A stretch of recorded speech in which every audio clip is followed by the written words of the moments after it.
is Arts Alive. I'm Lynda Phillippe, and my guest is Phyllice Bradner. Phyllice is a wonderful local artist and a writer, here to talk about the Art Harvest Studio Tour and her work at Currents Gallery. So, welcome. Well, thank you, Lynda. I know that you've been on the tour for several years now. Mm-hmm. Do you know how many years it's been?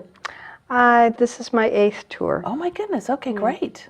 Actually, it's been 9 years, but I took a hiatus for 1 year. Oh, I see, So okay. I could go around and look at other people's work. Exactly, of course, it's really hard to do otherwise, isn't it? When you're in the parade, you can't watch the parade. Yeah, that's true. So I decided a couple years ago, I took 1 year off just so that I could go around and see what it was all about. But then you couldn't wait to get back in. Well, then I decided, yeah, I'd had my break, and now it was time to jump back in the pool. And I noticed that you're wearing one of your original pieces. Yes. I really like that. I had a whole line of these T-shirts. I had like, I don't know, 12 or 15 images from my own artwork. And the T-shirts didn't sell very well, and I've been, at the tour, I'll have the last of the T-shirts that I've greatly discounted so that I can just move them off my shelf. But yeah, people love them, but they just haven't been buying them. So I have a bunch of them that I wear.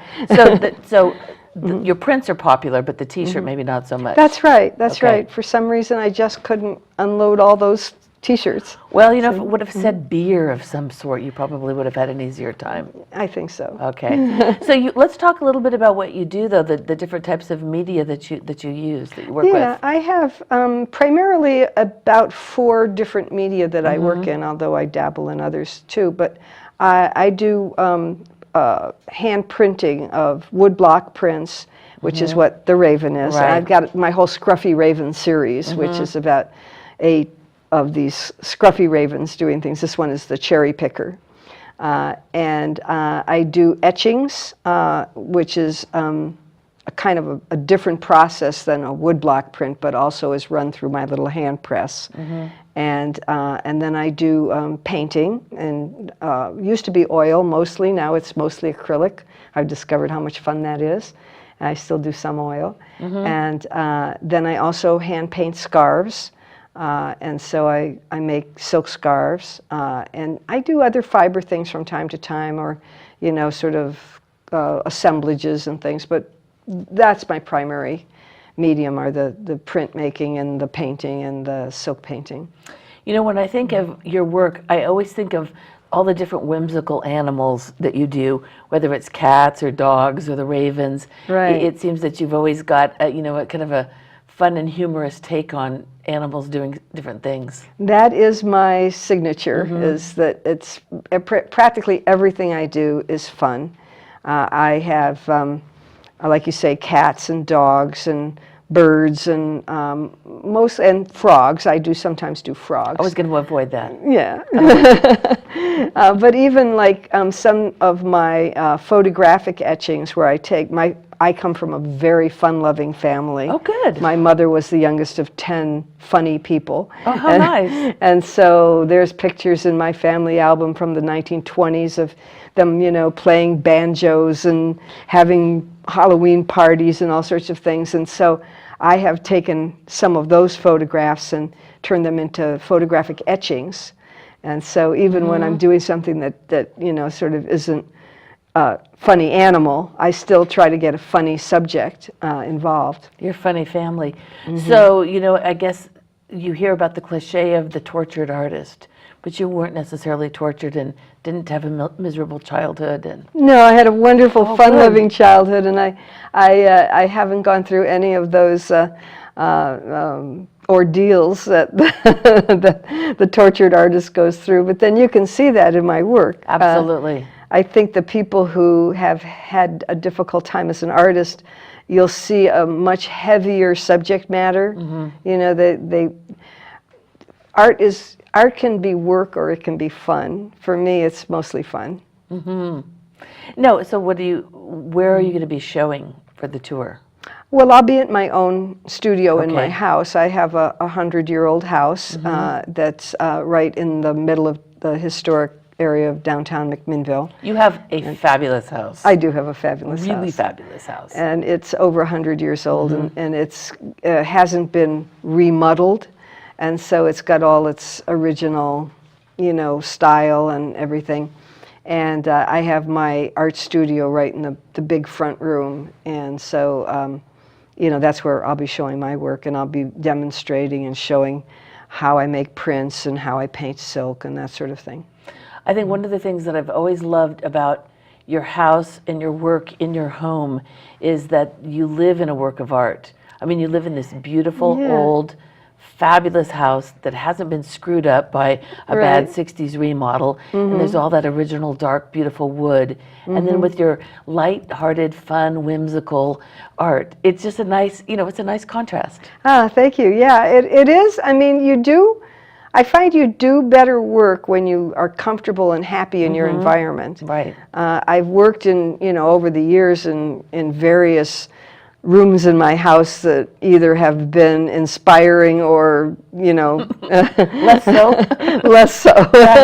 And I do find that I do the best work when I'm, you know, just really enjoying the space I'm in.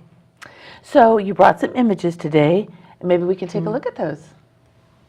Well, let's see what they've got on the screen. We'll see what they have. Oh, there's blackjack. Okay. It's The card the playing cards. raven. The cards add up to 21. I like it. So there's one of my scruffy ravens.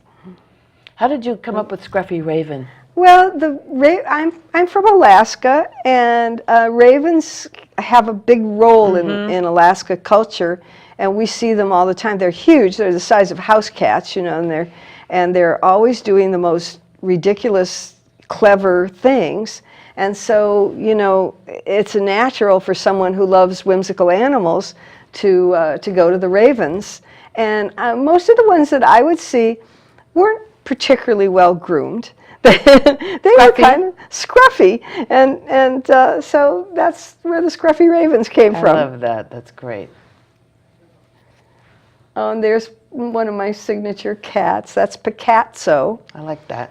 And Picasso, of course, is painting a portrait of himself in the style of his namesake. And, That's really cute. Yeah, I have a lot of fun sort of figuring out some, not just the image, but some clever way of titling it so that it has a sort of a secondary appeal just in the title. The headline. Yeah. Yeah. Yeah. So, oh, there's the cherry picker, and that's the one that's on my shirt. And again, he's standing in a windowsill eating the cherries out of a pie that's cooling there, and that they will steal almost anything. My favorite remembrances of watching ravens was in the grocery store parking lot when they would find some food in a bag in an open pickup truck, and they'd knock it over, and you'd see them flying away with a bologna sandwich in their mouth or something like that. So they'll take even something like a bologna sandwich. Yeah, and they know how to open the package. Oh my gosh. And one raven knocked a bag out like that, and a whipped cream container fell out, and it hit the ground, and the whipped cream whooshed out. And within that split second, he figured out that if he jumped up and down on the can, he could get more cream to come out. And I watched him for like 10 minutes. He'd eat some, and then he'd jump on the can, and then he'd eat some more. And I mean, that's, so food, they'll steal any food, and you're it's thinking, so fun. why don't I have my video camera? Right. Yeah. Oh, yeah, and I tried a little chicken, a couple of chickens this year. So that's, that one's called Feeling Cocky. I like it. And I figured if people like ravens, they might like chickens. That's right. A lot of people like chickens. So I have 2 chicken prints along with my raven prints now. And I'll be probably doing a few more of them. Oh, good. Okay. And then you'll also have, there's this one. Oh, okay. That one's an interesting one. That's my son. He's got a book in his hands, Alaska Tales, and it's called Flying Home with Felix. And the cat was his cat that he'd had since childhood. And it passed away, and he worked at Powell's Books, and so I put the book in his hands, and he's reading and on a T-shirt it's called The Armchair Traveler. Okay. And but the real title of it is Flying Home with Felix, and you can see the glacier in the background. Sure, and, yeah. He's going back to Alaska with his cat in his lap. I love it. So that's part of a series of flying people. I have 3 or 4 flying people. That's great. We'll see. Oh, here's a cute one. Oh, and this one is Joyride. And I actually saw a dog. It didn't look quite like that, but it was in the back of a pickup. I was stuck in that traffic jam in Dundee, and the dog was running back and forth in the back of the pickup with goggles on. Oh, how cute. And so he had his goggles on, and he was just having a wonderful time, running back and forth and looking out, in either direction. And I thought to myself, I could make a painting out of this. Yeah, And inspiration. you can't see it in the picture, but coming out of the aerial is "You ain't nothing but a hound dog." The Oh, words cute. "You ain't nothing but a hound okay. dog." And he's got his little redneck driver there with his listening to Elvis. I like that. So finding inspiration in the Dundee traffic, that's Yeah. that's art. Yeah, that's right. I like that. Well, I wanted to talk to you a little bit about Currents Gallery, because you've been open 9 years now. Yes, this is our 9th year. That is and- really and incredible. I helped open it.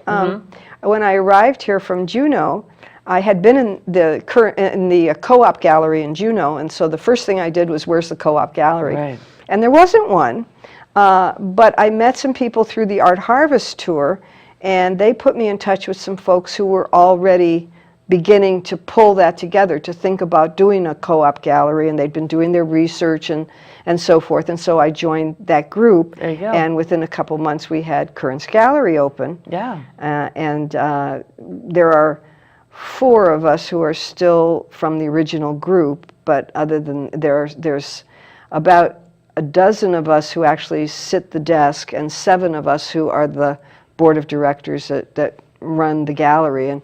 And we take turns at the desk, and we do all the work of running a business. And one person does the bookkeeping, and one person does the publicity, and so forth. And I do the newsletters and the signage, and so we each have our jobs. Sure. And we've been really quite successful when you think about it. We've been in the black for several years. And, Wow. of course, one thing about a co-op gallery is that you have no employees to pay, so that saves some money. And also, you don't pay for the art until it sells. Right. So it's not like you've bought merchandise to sell, to resell, and that helps us. But we are we're doing well, and it seems like every year the gallery gets a little better. And we get lots of compliments, and so it makes us feel really good. So you've got work in there now, and then the first 2 weekends in October, you'll also have your home open. That's correct. For the Art Harvest Studio Tour. And there are actually 12 of us in the gallery. We represent over 60 local artists. Okay. Everyone is local. Wow. And when I say local, I mean, like a 50-mile radius. yeah. But there are 12 of us who are in the tour. Who are represented at the gallery, and so we'll be having a special little exhibit in the window of the 12 artists who are perfect. in the tour, and then those of us who will have our studios open, as well as having some work at the gallery. Well, Phyllis, thank you so much for being here today. I really appreciate that. Want to wish you a lot of success on the tour, and yeah, Thank Thank you. you. I hope we see a lot of people. I hope you do too.